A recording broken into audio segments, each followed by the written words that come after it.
भाई गुरशरण सिंह जी लुधियाना वालियां दी रस भिन्नी आवाज विच हर वेले कथा कीर्तन अते सिमरन दा आनंद मानण लई भाई Gursharan Singh ji official channel YouTube नू सबसक्राइब करो अते नवे कीर्तन वीडियोस लई बेल आइकन नू जरूर दबाओ अते ऑल नू सिलेक्ट करो। इस नाल हर नवे वीडियो दा नोटिफिकेशन आप जी दे मोबाइल ते आएगा, फिर तुसी उस दा आनंद मान सकदे हो। अजमेर गया जी दास, बख्श लियो, सतगुरु जी ने भेजा, पातशाह भेजते ने सेवा च, सेवक दी कोई औकात नहीं कि आप जा सके, मालक दे हुक्म दे विच तुरदे हां जी। पातशाह ने अजमेर भेजा, धन गुरु ग्रंथ साहब महाराज जी दा पहला प्रकाश दिहाड़ा ते नैचुरली सी जी कि धन गुरु ग्रंथ साहब महाराज जी दी महिमा दे विच ही सारे दीवान लगने सन, बाणी दी महिमा दे उपर लगने सन। साध संगत जदों उस समागम तुर रहा सी,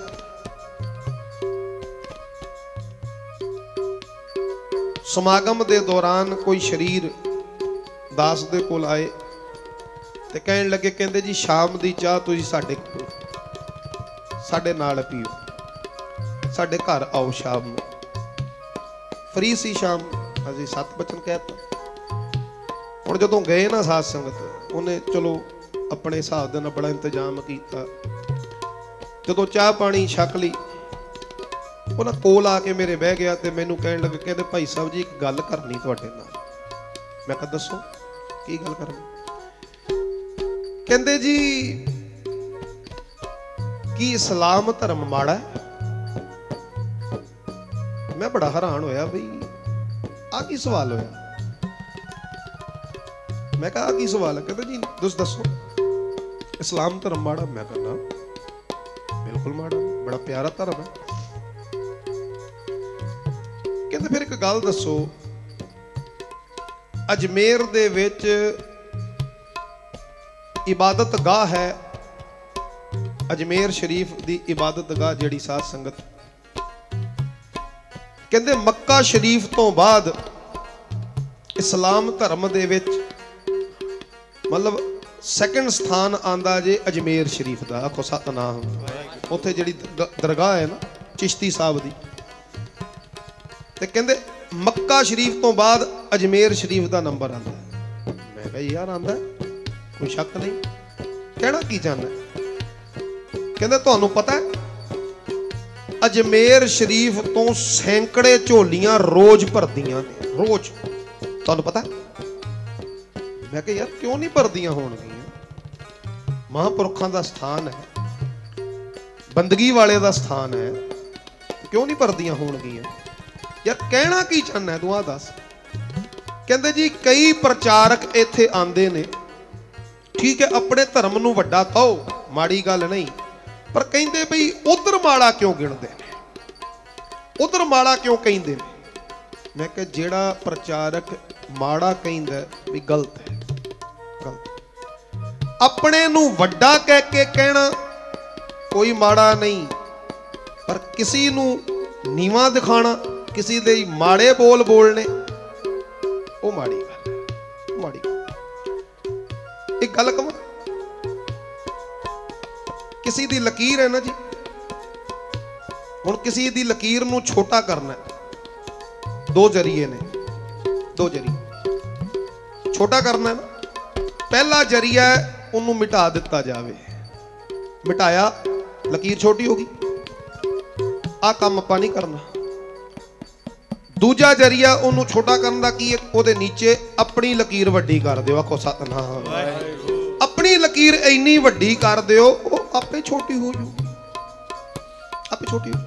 किसी नूं माड़ा कहण दी थां ते अपना पक्ष इन्ना वड्डा रखो, अगला कवे जी इन्हां दा पक्ष बहुत वड्डा है, यही वड्डे ने। आखो सतनाम। किसी नूं माड़ा कहना, किसी नूं नीवां दिखाना, साडा धर्म उच्चा तुहाडा धर्म, ओए ये तां बेवकूफी है, ना समझी है। नहीं सास, धर्म कोई माड़ा नहीं, सारे धर्म नेक, सारे धर्म चंगे। और एक गल मैं बोल दिया, हर धर्म का प्रिंसीपल जिहड़ा ओरिजिनल प्रिंसीपल है ना, इक्को दे नाल जोड़न दा मार्ग दसदा है। बड़े प्यारे प्रिंसीपल्स। और सिख धर्म दे इहदे तां साध संगत कहने ही क्या, हर प्रैक्टिकल शै, हर प्रैक्टिकल सोच धन गुरु नानक साहब ने, धन गुरु नानक साहब ने इस धर्म च भरी है। कोई वहम दा डर नहीं पाया, कोई पखंड दा डर नहीं पाया, कोई सानू शनि मंगल इन्हां ग्रहां तो साध संगत आशतू वाशतू इन्हां चीज़ों को सानू कोई नहीं डरा सकता। आखो सतनाम। पर फिर भी अज सिख डरदा पिया, सिख डरदा पिया। पता क्यों बंदा डरदा है? क्योंकि अपने मालिक दे ऊपर विश्वास रह ही नहीं गया। आखो सतनाम। मेरे नाल एक बड़ा पावरफुल बंदा चल रहा हो, बड़ी अजीम शख्सियत चल रही हो, मान लो दुनियावी गल मैं कर रहा जी, दुनियावी कोई अजीम शख्सियत जिदा रुतबा बुलंदी ते होवे, जिदा हुक्म चलदा होवे, हुक्म छड्डो जिहदे अखां ते इशारे चलदे होण, वो बंदा मेरे नाल चलदा पिया, मैनू डरन दी लोड़ है? मैनू डरन दी लोड़ है? मतलब ही नहीं जी। ते जे उहदे होंदियां भी मैनू कोई डरा के चला जावे, फिर मैनू उहदी काबलियत दे उपर शक है, उहदे बड़प्पन दे उपर शक है, मेरे अंदर किते ना किते शक है ना, ताही मैं डरदा पिया ना। नहीं तो साध संगत मैं क्यों डरदा? जे सिख मान नाल दृढ़ता दे नाल इन्नी गल करे, सो सतगुर प्यारा मेरे नाल है, जिथे किते मैनू ले छड़ाई, ले छड़ाई। जे मेरे गुरु मेरे नाल ने, कोई आके मैनू डर दे के चला जाएगा? कोई आके डर दे के चला जाएगा जी? आशतू वाशतू दा, शनि मंगल दा, फलाने ग्रहां दा, इदां उदां ना बई। इन्हां चीज़ां तो महाराज ने बाहर कढ़िया सी। मैं दसी सी ना एक बारी गल आप जी नूं, बड़ा प्यारा मित्र सी दास दा जी। असी अंदर कमरे च बैठे दास दे घर ही, बाहर आए ना, ते बाहर आके इदां उपर ना कमरा सी, ते उपर कमरे वाल वेख के कहंदे वीर जी आ कमरा बड़ा गलत बनया है। मैं कहा अच्छा की है दोष इहदे च? तुहाडा दरवाजा ना इदां है, आ कंध भांदे हो, इत्थे दरवाजा ला दिओ, इदां हो जू इदां हो जू। मैं कहा जे ना करांगा, कहंदा अशुभ गिणिया जांदा है, वास्तु दे हिसाब दे नाल कहंदे अशुभ गिणिया जांदा है। ते मैं कहा की हो जू? कहंदा नहीं गलत हो जांदा है, फिर इदां तुसीं करवा दिओ ते चंगी गल है। मैं उहदे मोढियां ते हत्थ रखिया, मैं कहा पता ही है किहदा कमरा ही? पता किहदा कमरा है? कहंदा जी दसो। मैं क्या मेरे तेरे पिता धन साहिब श्री गुरु ग्रंथ साहब महाराज जियां दा कमरा जे। आखो सतनाम। है जी।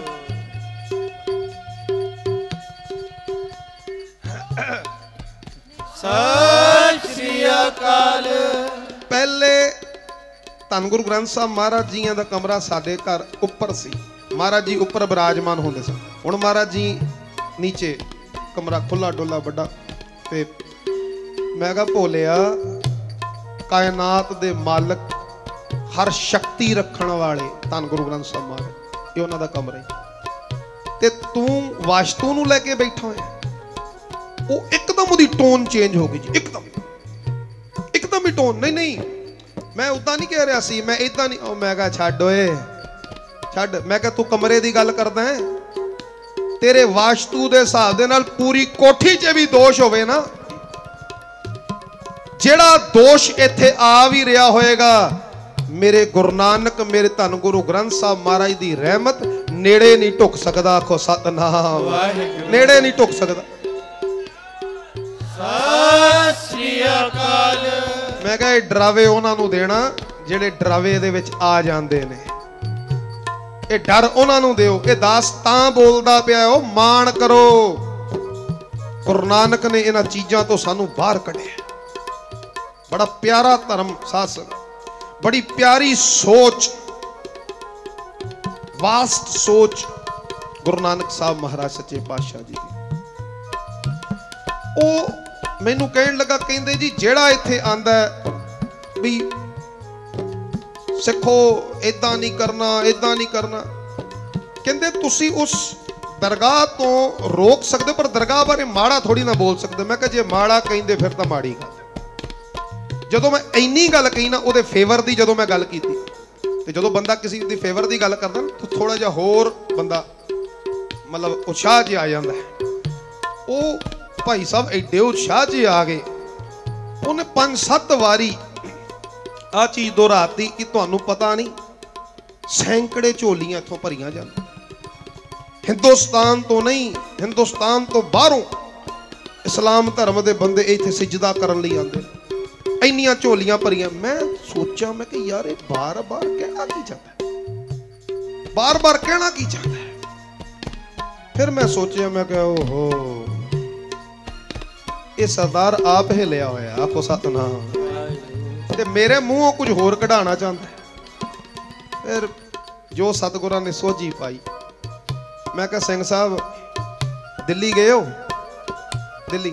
ਕਹਿੰਦੇ ਹਾਂਜੀ ਹਾਂਜੀ, ਹਰ ਹਫਤੇ ਮੇਰਾ ਗੇੜਾ ਲੱਗਦਾ, ਮੇਰਾ ਬਿਜ਼ਨਸ ਹੈ। ਸੀਸਗੰਜ ਸਾਹਿਬ ਗਏ ਹੋ? ਕਹਿੰਦੇ ਲੈ ਸੀਸਗੰਜ ਸਾਹਿਬ ਦੇ ਸਾਹਮਣੇ ਹੀ ਤਾਂ ਮੇਰੀ ਮਾਰਕੀਟ ਹੈ, ਮੈਂ ਉੱਥੇ ਹੀ ਜਾਣਾ, ਮੱਥਾ ਟੇਕਦਾ, ਹਰ ਵਾਰੀ ਜਾਣਾ ਸੀਸਗੰਜ ਸਾਹਿਬ ਮੱਥਾ ਟੇਕਦਾ। ਮੈਂ ਕਿਹਾ ਭਾਈ ਸਾਹਿਬ ਤੁਸੀਂ ਇੱਕ ਲਫ਼ਜ਼ ਬਾਰ-ਬਾਰ ਕਹਿ ਰਹੇ ਹੋ ਕਿ ਸੈਂਕੜੇ ਝੋਲੀਆਂ ਇੱਥੋਂ ਅਜਮੇਰ ਸ਼ਰੀਫ ਤੋਂ ਭਰੀਆਂ ਜਾਂਦੀਆਂ, ਸੈਂਕੜੇ ਰੋਜ਼, ਸੈਂਕੜੇ ਝੋਲੀਆਂ ਰੋਜ਼, ਸੈਂਕੜੇ, ਇਸ ਚੀਜ਼ ਤੇ ਜ਼ੋਰ ਦਿੱਤਾ। ਕਹਿੰਦੇ ਹਾਂਜੀ ਬਿਲਕੁਲ ਠੀਕ। ਮੈਂ ਕਿਹਾ ਭਾਈ ਸਾਹਿਬ ਨੋ ਡਾਊਟ ਵੱਡਾ ਸਥਾਨ ਹੈ ਅਜਮੇਰ ਸ਼ਰੀਫ, ਚਿਸ਼ਤੀ ਸਾਹਿਬ ਦਾ ਬਾਰਗਾਹ ਹੈ, ਚਿਸ਼ਤੀ ਸਾਹਿਬ ਦੀ ਬਾਰਗਾਹ ਹੈ, ਬੜੇ ਵੱਡੇ ਮਹਾਪੁਰਖ ਹੋਏ ਨੇ, ਕਿਉਂ ਨਾ ਝੋਲੀਆਂ ਭਰੀਆਂ ਜਾਣਗੀਆਂ ਜੀ, ਸੈਂਕੜੇ ਬੰਦਿਆਂ ਦੀਆਂ ਕਿਉਂ ਨਾ ਭਰੀਆਂ ਜਾਣਗੀਆਂ। ਮੈਂ ਕਿਹਾ ਸਿੰਘ ਸਾਹਿਬ ਤੁਸੀਂ ਇਹ ਵੇਖਿਆ ਬਈ ਇੱਥੇ ਸੈਂਕੜੇ ਝੋਲੀਆਂ ਰੋਜ਼ ਭਰੀਆਂ ਜਾ ਰਹੀ। ਮੈਂ ਕਿਹਾ ਜਾਂਦੇ ਹੋ ਨਾ ਸੀਸਗੰਜ ਸਾਹਿਬ? ਕਹਿੰਦੇ ਜਾਨਾ। ਮੈਂ ਕਿਹਾ ਜਾਓ, ਕਾਗਜ਼ ਪੈਨ ਲੈ ਕੇ ਖੜੇ ਹੋ ਜਾਓ, ਤੁਸੀਂ ਇੱਥੇ ਖੜੇ ਹੋ ਜਾਓ। ਮੈਂ ਕੰਪੈਰੀਜ਼ਨ ਨਹੀਂ ਕਰਦਾ ਪਿਆ, ਮੈਂ ਆਪਣੇ ਪਿਓ ਦੀ ਵਡਿਆਈ ਕਰਦਾ ਪਿਆ। ਜੇ ਤੁਸੀਂ ਕਹਿ ਰਹੇ ਹੋ ਕਿ ਇਸ ਸਥਾਨ ਤੋਂ ਸੈਂਕੜੇ ਝੋਲੀਆਂ ਰੋਜ਼ ਭਰੀਆਂ ਜਾਂਦੀਆਂ, ਮੈਂ ਹਿੱਕ ਠੋਕ ਕੇ ਕਹਿਣਾ, ਮੈਂ ਕਿਹਾ ਧੰਨ ਗੁਰੂ ਤੇਗ ਬਹਾਦਰ ਸਾਹਿਬ ਦੇ ਸਥਾਨ ਤੋਂ ਰੋਜ਼ ਲੱਖਾਂ ਝੋਲੀਆਂ ਭਰੀਆਂ ਜਾ ਰਹੀਆਂ ਨੇ। ਆਖੋ ਸਤਨਾਮ ਵਾਹਿਗੁਰੂ। ਲੱਖਾਂ ਝੋਲੀਆਂ। ਸਤਿ ਸ੍ਰੀ ਅਕਾਲ। ਮੈਂ ਕਿਹਾ ਯਾਰ ਇੱਕ ਚੀਜ਼ ਦੀ ਰੱਟ ਲਾ ਕੇ ਬੈਠਾ ਹੋਇਆ, ਸੈਂਕੜੇ ਝੋਲੀਆਂ, ਸੈਂਕੜੇ। ਕੋਈ ਮੈਨੂੰ ਸ਼ੱਕ ਨਹੀਂ ਭਰਦੀਆਂ ਨੇ, ਮੈਂ ਇਹ ਨਹੀਂ ਕਹਿੰਦਾ ਭਰਦੀਆਂ ਹੋਣਗੀਆਂ, ਭਰਦੀਆਂ ਨੇ, ਪਰ ਕਿਧਰੇ ਆਪਣੇ ਬਾਪੂ ਦੇ ਘਰ ਵੀ ਝਾਤ ਮਾਰ ਲੈ, ਤੂੰ ਸੈਂਕੜਿਆਂ ਦੀ ਗੱਲ ਕਰਦਾ ਹੈ। ਲੱਖਾਂ ਝੋਲੀਆਂ ਰੋਜ਼ ਧੰਨ ਗੁਰੂ ਤੇਗ ਬਹਾਦਰ ਸਾਹਿਬ ਦੇ ਸਥਾਨ ਤੋਂ ਭਰਦੀਆਂ ਪਈਆਂ ਨੇ, ਲੱਖਾਂ ਝੋਲੀਆਂ ਰੋਜ਼ ਭਰਦੀਆਂ ਪਈਆਂ।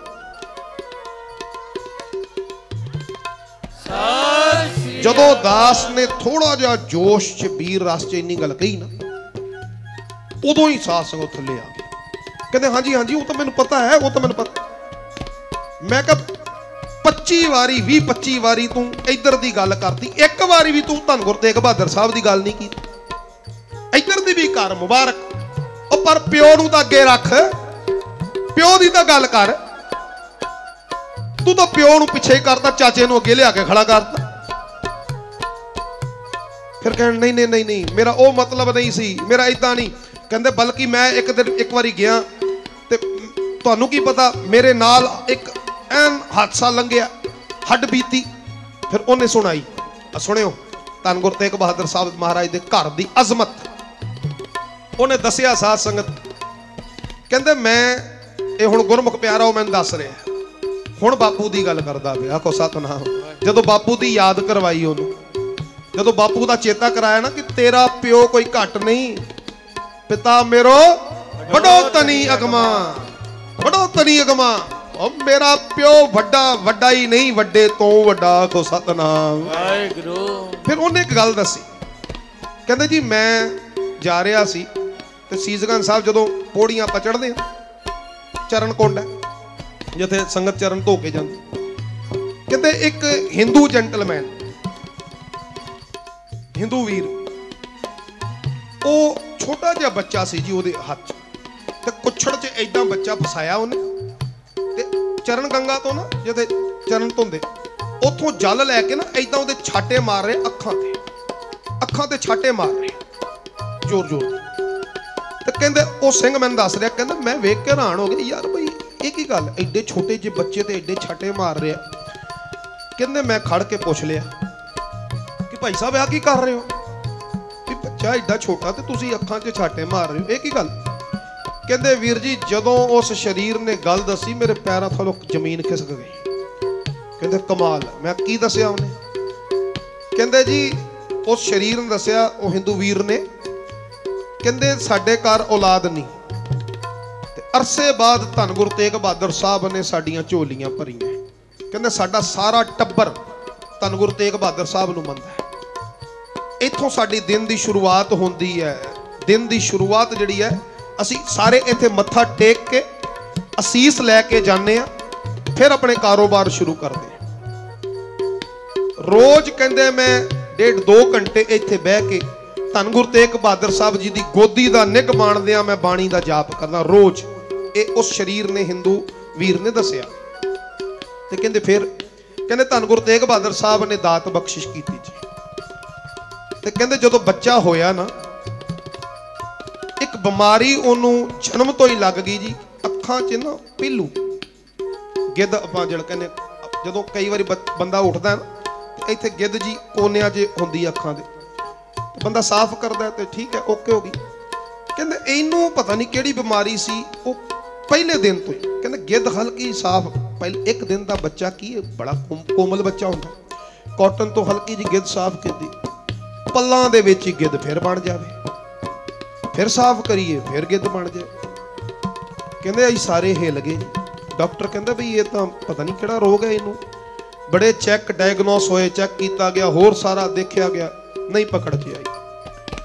ਬੱਚਾ ਜਿਵੇਂ ਜਿਵੇਂ ਵੱਡਾ ਹੋ ਰਿਹਾ ਬਿਮਾਰੀ ਹੋਰ ਵੱਧ ਰਹੀ ਸੀ। ਜਿਵੇਂ ਜਿਵੇਂ ਥੋੜੇ ਜਿਹੇ ਦਿਹਾੜੇ ਹਫ਼ਤੇ ਲੰਘੇ, ਮਹੀਨੇ, ਤੇ ਕਹਿੰਦੇ ਬੱਚਾ ਬਿਮਾਰੀ ਵੱਧਦੀ ਜਾਵੇ। ਅੱਗੇ ਥੋੜੀ ਦੇਰ ਬਾਅਦ ਗਿੱਧ ਆਉਂਦੀ ਸੀ, ਹੁਣ ਨਾਲੋਂ ਨਾਲ ਹੀ ਸਾਫ਼ ਕਰਦੇ ਆਂ ਗਿੱਧ ਨਾਲ ਹੀ ਆ ਜਾਂਦੀ, ਫਿਰ ਸਾਫ਼ ਕਰਦੇ ਆਂ ਫਿਰ ਗਿੱਧ ਨਾਲ। ਕਹਿੰਦੇ ਅਸੀਂ ਡਾਕਟਰ ਸਾਹਿਬ ਨੂੰ ਕਿਹਾ ਜੀ ਇਹਦਾ ਕੋਈ ਟ੍ਰੀਟਮੈਂਟ, ਕਹਿੰਦੇ ਮੈਨੂੰ ਨਹੀਂ ਲੱਗਦਾ ਇਹਦਾ ਟ੍ਰੀਟਮੈਂਟ, ਭਾਵੇਂ ਬਾਹਰ ਵਲੈਤ 'ਚ ਵੀ ਚਲੇ ਜਾਓ, ਮੈਨੂੰ ਨਹੀਂ ਲੱਗਦਾ ਇਹਦਾ ਕੋਈ ਟ੍ਰੀਟਮੈਂਟ ਹੋਏਗਾ। ਬੜੇ ਦਵਾਈ ਕੀਤੀਆਂ, ਦੇਸੀ ਦਵਾਈਆਂ ਵੀ ਕੀਤੀਆਂ, ਹਕੀਮਾਂ ਕੋਲ ਵੀ ਗਏ, ਵੈਦ ਕੋਲ ਵੀ ਗਏ, ਡਾਕਟਰਾਂ ਨੂੰ ਵੀ, ਕਹਿੰਦੇ ਕੋਈ ਫਰਕ ਨਹੀਂ ਪਿਆ। ਕਹਿੰਦੇ ਮੈਂ ਇੱਕ ਦਿਨ ਬੈਠਾ ਸੀ ਇੱਥੇ ਹੀ ਸਥਾਨ ਤੇ, ਧੰਨ ਗੁਰੂ ਤੇਗ ਬਹਾਦਰ ਸਾਹਿਬ ਦੇ ਸਥਾਨ ਤੇ, ਸੀਸਗੰਜ ਸਾਹਿਬ ਦੀ ਗੱਲ ਦੱਸ ਕਰ ਰਿਹਾ। ਕਹਿੰਦੇ ਮੈਂ ਜਾਪ ਕਰਦਾ ਪਿਆ ਤੇ ਕਹਿੰਦੇ ਮੇਰੇ ਮਨ ਨੇ ਮੈਨੂੰ ਹੀ ਲਾਨਤਾਂ ਪਾਈਆਂ, ਮੇਰੇ ਮਨ ਨੇ ਮੈਨੂੰ ਹੀ ਲਾਨਤਾਂ ਪਾਈਆਂ। ਤੇ ਮੇਰਾ ਮਨ ਮੈਨੂੰ ਕਹਿਣ ਲੱਗਾ, ਕਹਿੰਦਾ ਮੂਰਖਾ, ਦੁਨੀਆ ਦਾ ਕੋਈ ਡਾਕਟਰ ਨਹੀਂ ਛੱਡਿਆ, ਕੋਈ ਵੈਦ ਹਕੀਮ ਨਹੀਂ ਛੱਡਿਆ, ਉਹ ਸਭ ਤੋਂ ਵੱਡਾ ਡਾਕਟਰ ਜਿਹੜੇ ਸਾਹਮਣੇ ਧੰਨ ਗੁਰੂ ਤੇਗ ਬਹਾਦਰ ਸਾਹਿਬ ਬੈਠੇ, ਆਪਣਾ ਕੇਸ ਇਹਨਾਂ ਅੱਗੇ ਤਾਂ ਲਾਇਆ ਹੀ ਨਹੀਂ। ਤੂੰ ਆਖੋ ਸਤਨਾਮ, ਇਹਨਾਂ ਅੱਗੇ ਤਾਂ ਲਾਇਆ ਹੀ। ਮੂਰਖਾ ਫਿਰੀ ਜਾਣਾ ਪਿਆ ਅੱਗੇ ਪਿੱਛੇ।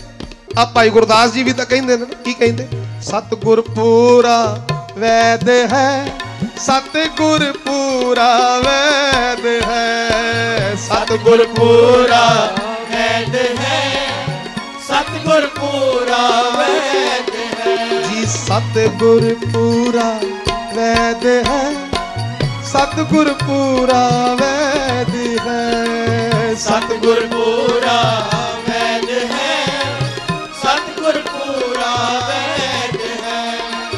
ਪੰਜੇ ਰੋਗ ਅਸਾਧ ਨਿਵਾਰੇ, ਪੰਜੇ ਰੋਗ ਅਸਾਧ ਨਿਵਾਰੇ, ਪੂਰਾ ਵੈਦ ਹੈ, ਪੂਰਾ ਵੈਦ ਹੈ, ਪੂਰਾ ਵੈਦ ਹੈ, ਪੂਰਾ ਵੈਦ ਹੈ, ਪੂਰਾ ਵੈਦ ਹੈ, ਪੂਰਾ ਵੈਦ ਹੈ, ਪੂਰਾ ਵੈਦ ਹੈ, ਪੂਰਾ ਵੈਦ ਹੈ। ਧੰਨ ਗੁਰੂ ਤੇਗ ਬਹਾਦਰ ਸਾਹਿਬ ਮਹਾਰਾਜ ਪੂਰਾ ਵੈਦ, ਪੰਜੇ ਰੋਗ ਅਸਾਧ ਨਿਵਾਰੇ। ਕਰਮਾਂ ਵਾਲਿਓ, ਉਹ ਕਹਿੰਦਾ ਮੈਨੂੰ ਸ਼ਰਮ ਆ ਗਈ, ਜਿਸ ਦਰ ਦਾ ਮੈਂ ਮੁਰੀਦ, ਜਿਸ ਦਰ ਦਾ ਮੈਂ ਮੁਰੀਦ ਸੇਵਕ, ਉਹ ਸਵਾਮੀ ਦੇ ਅੱਗੇ ਮੈਂ ਬੇਨਤੀ ਨਹੀਂ ਲਾਈ, ਸਵਾਮੀ ਦੇ ਅੱਗੇ ਬੇਨਤੀ ਨਹੀਂ ਲਾਈ। कहते मैं उठिया ते डंडे वांग ना लम्मा पै गया इदां महाराज दे चरणों च। सामने धन गुरु तेग बहादुर साहब महाराज, धन साहिब श्री गुरु ग्रंथ साहब महाराज के रूप च। ते कहते मैं इदां डंडे वांग और रोई जावां। वो हिंदू वीर कह रहे कहते रोई जावां रोई जावां रोई। सच्चिया पातशाह तुसी दात दित्ती, हुण तुहाडी किरपा होनी है। आखो सतनाम। जे ओ दात तुसी दित्ती है बच्चे दी ते महाराज राजी भी तुसी ही करना है। करो किरपा करो किरपा। कहंदे बस इक्को लफ्ज करो किरपा करो किरपा। धन गुरु तेग बहादुर साहब करो किरपा धन गुरु तेग बहादुर। कहंदे बस आही गल कही जावां ते रोई जावां। जारो जार रोई जान ओ प्यारे ओ मेरे वीर रोई जान। कहंदे एकदम अंदरों आवाज आई, एकदम आवाज आई। कहंदे उठ। बच्चे नूं जिथों चरण गंगा उथों छाटे पवा, अखां दे चों छाटे पवा। कहंदे मैं एकदम कंब गया बई आ आवाज। कहंदे मैं सुनी आवाज, मैं सुनी जी 7 बजे। उठिया दौड़दा मैं बाहर आया। कहंदे मैं घर वाली नूं फोन कीता बई जल्दी बच्चे नूं लैके आ जल्दी। वो कहंदे की होया? कहंदे जल्दी बई सीसगंज साहिब तक पहुंचो। बच्चा आ गया। कहंदे मैं ऐदां फिर कच्छ च लिया ते धन गुरु तेग बहादुर साहब का नाम लेंदे। धन गुरु तेग बहादुर साहब महाराज किरपा करो। ऐदां छाटे मारे अखां च, किरपा करो किरपा करो। नौवें गुरु नानक किरपा करो। कहंदे अज तीसरा दिन है। वो हिंदू वीर उस गुरमुख नूं कहण लगे, कहंदे भाई साहब अज तीसरा दिन है ते कहंदे कोई फर्क पिया? अखां जारो जार रोंदियां सन उस हिंदू वीर दियां। ते कहंदे तुसी फर्क दी गल करदे हो? कहंदे जदों पहले दिन ही छाटे मारे सन ना, पहले दिन कहंदे ऐसा धन गुरु तेग बहादुर साहब ने किरपा कीती। कहंदे जेड़ा पिलू मतलब साफ करदे सी ते नाल ही आ जांदा सी, साफ करदे सी ते नाल ही आ जांदा सी ना पिलू। हां जी ओ गिद्ध जिणे। ते कहंदे अज तीसरा दिन है, 3 दिन हो गए गिद्ध आई नहीं। आखो सतनाम। सत श्री अकाल। अज तीजा दिन है गिद्ध आई नहीं तो पल्ला च साफ करना किवें ना कवांगे। साध संगत अज भी प्रतख वरतदे पे ने। अगर तुहानू ये वीडियो वधिया लगी है तां लाइक करो अते अगे शेयर जरूर करो जी।